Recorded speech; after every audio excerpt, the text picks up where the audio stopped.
I'm not a lawyer and I know I'm late, but I just read through the 9-page brief the state of California submitted in the David D4VD case. And child, let me give you the recap. So, this brief basically lays out the state's entire theory of how, when, where, and why they say David killed 14-year-old Celeste and the evidence they say they have to support that claim.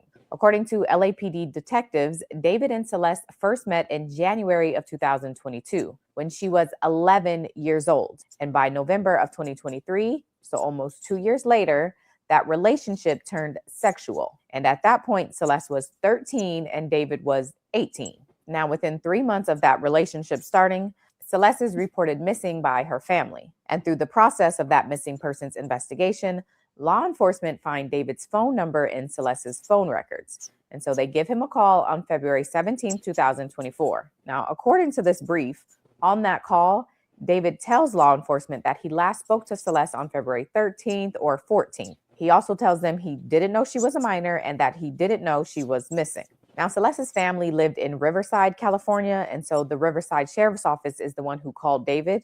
But after that phone call, Riverside calls LAPD and asks them to go by David's house to do a welfare check. So LAPD pulls up at David's house around 8:15, and again, they tell him Celeste is 13 years old and is a runaway. David again tells them he didn't know she was a minor, but this time he adds on that he's only met her once in person, and that was back in November of 2023, which again is the time law enforcement says their sexual relationship started. David apparently also shows law enforcement a yearbook photo of Celeste that he had in her phone, which is odd if you're trying to prove you don't really know her, but I guess. So this all happens in February of 2024, and Celeste goes back home that same month. And when she goes home, her parents take her cell phone away. But according to prosecutors and this brief, David allegedly paid a student in Celeste's class $1,000 to give her a cell phone that he bought her so the two of them could keep communicating.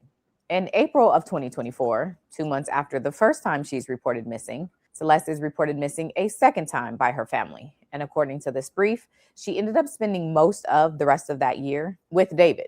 She was at his house during weekends in the summer. She traveled with him to Las Vegas, to London, and to Texas to meet his family. I'm sorry, this baby flew out of the country as a missing person?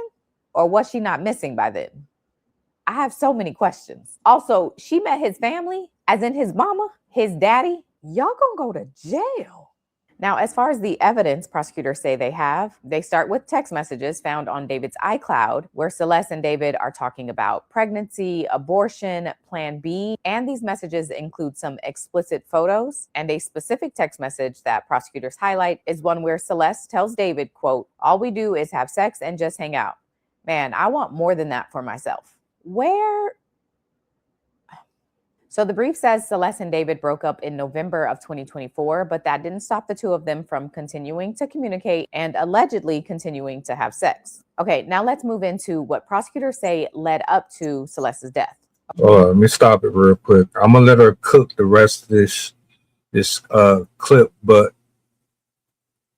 isn't it amazing how these people will be everything that you could ever want for your own self until you realize that what's beneath the surface is a lot more sinister that you ever could have imagined, unless you relate to the type of human that he actually is, which allows you to permit these people to maneuver out here in the world without any type of rules and regulations. Then I don't understand how anyone would have ever thought that he was innocent whatsoever in this. On top of that, this man done took her to the family. He bribed students. Allegedly, if all of this is factual, because to me, as long as it took them to get him, they had to have been building a case, getting your stuff in order. So unless y'all really can prove that none of that is real, yeah, he's screwed. And it's a damn shame that the parents are involved in this. The family is involved in this. This is why I hate the snitch code. You want to protect criminals and people who do wrong so fucking bad. And then you got all this energy and smoke for folks who hate it. But you got a little girl that was mutilated, discarded like she was fucking trash. And now you want to pretend like you got sympathy. I'm not saying it's everybody, but there's a large portion of the community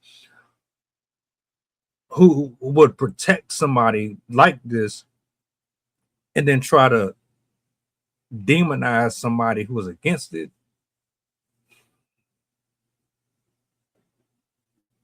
According to the brief, on April 22nd, 2025, David and Celeste got into a text argument about David's relationship with other women and Celeste's jealousy about those relationships. Apparently, in this text exchange, Celeste began threatening to end David's career and destroy his life by exposing the nature of their relationship. And for context, this argument between the two of them is happening 3 days before David's first album is set to release and 3 months before his first world tour. According to prosecutors, the day after this text exchange, David sends an Uber to pick Celeste up from her house, which they have the Uber records to support, and the two of them are communicating with each other the entire car ride. Celeste arrives to David's house around 10:10 p.m., and prosecutors believe within 20 minutes of her arriving to David's house, she was dead.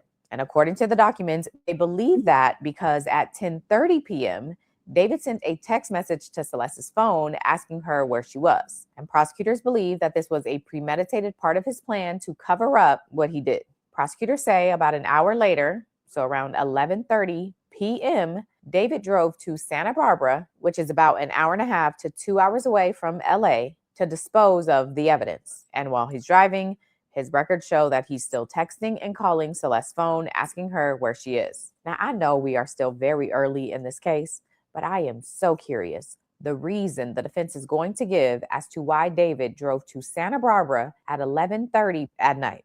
David's phone records and the records from his Tesla show him returning early the next morning, just in time for him to go to a radio interview promoting his new album and an album release party later that night. David sent Celeste's phone 2 more text messages throughout the day, but the brief says, quote, those texts obviously went unanswered because Celeste was already dead. And then after April 26, 2025, David never attempted to contact Celeste again.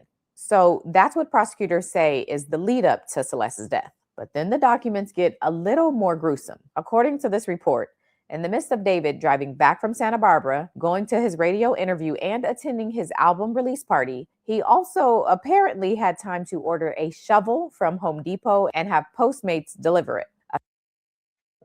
I'm sorry. As much as I watch First 48 and all these crime shows,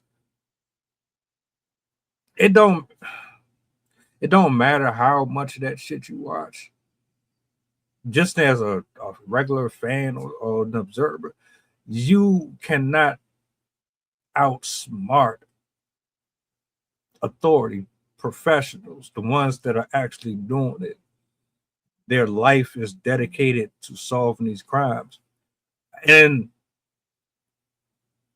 this story, the way that it's playing out, it sounds like a dude who watched one too many of these. And as he's having these arguments and these back and forths with her, knowing damn well that he's wrong for preying on a fucking child, he was already in his head figuring out how he could get away with it, taking excerpts from different shows as if this is a game or something. Brother, you not only shame the black community, but you made it exceptionally clear that we as adults, we are not locked in as much as we should be as parents, as a community. We give too much credit to you guys and you women when you are some of the worst to walk amongst us, did you honestly think that they weren't going to be tagging and pulling receipts and that shit would just disappear? You think the digital footprint of everywhere you touch down just goes away?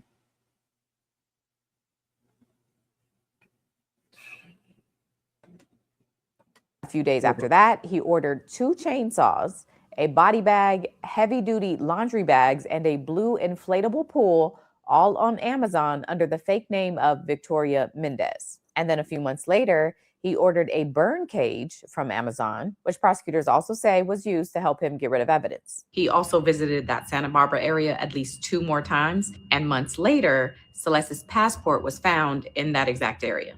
Now, I'm not going to get into the details of what prosecutors say David did with all those tools, but you can speculate and also read above. But generally, their claim is David dismembered Celeste's body inside of that blue inflatable pool and then placed her remains in bags and then put those bags in the trunk of his Tesla.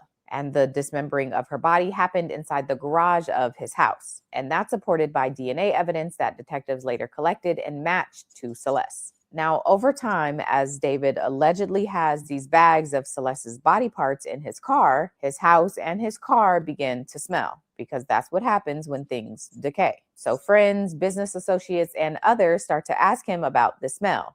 But according to this brief, he just continued to lie to these people. And then days before he's set to start his international world tour, he moves the Tesla from his house to a spot just around the corner where he parks it. And prosecutors confirmed they have video surveillance that shows that he was the last person to drive this car. And as we all know, the car sits there for weeks until neighbors call the police to have it towed.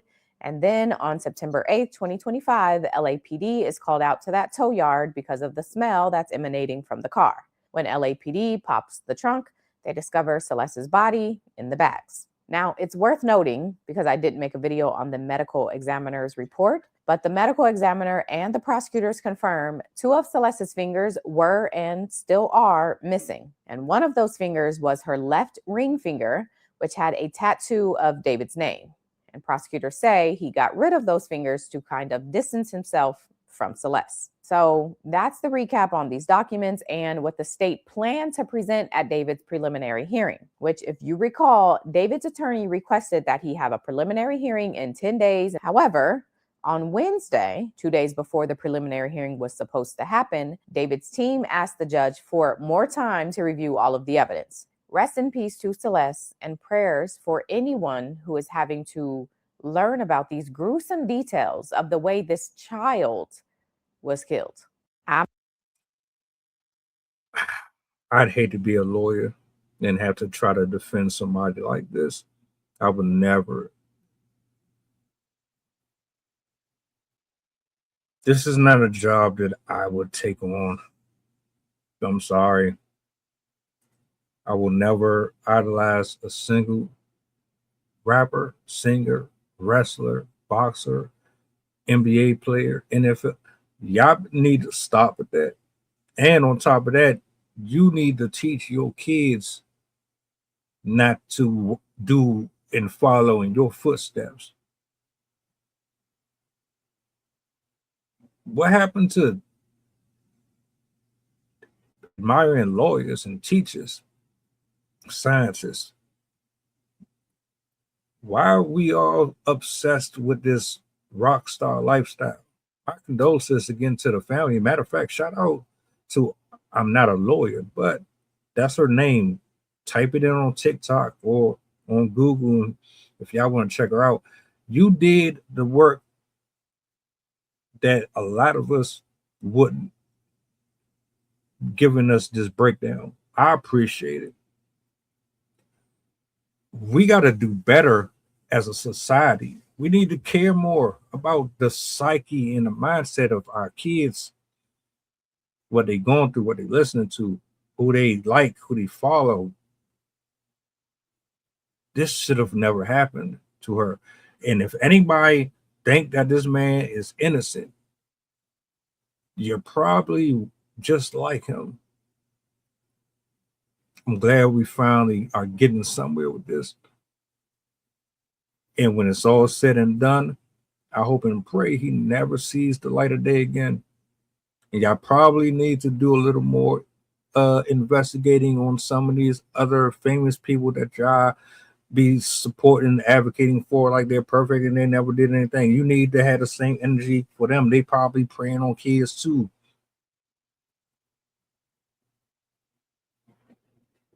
Terrible shit, man. What's y'all thoughts, man? How y'all feel about this?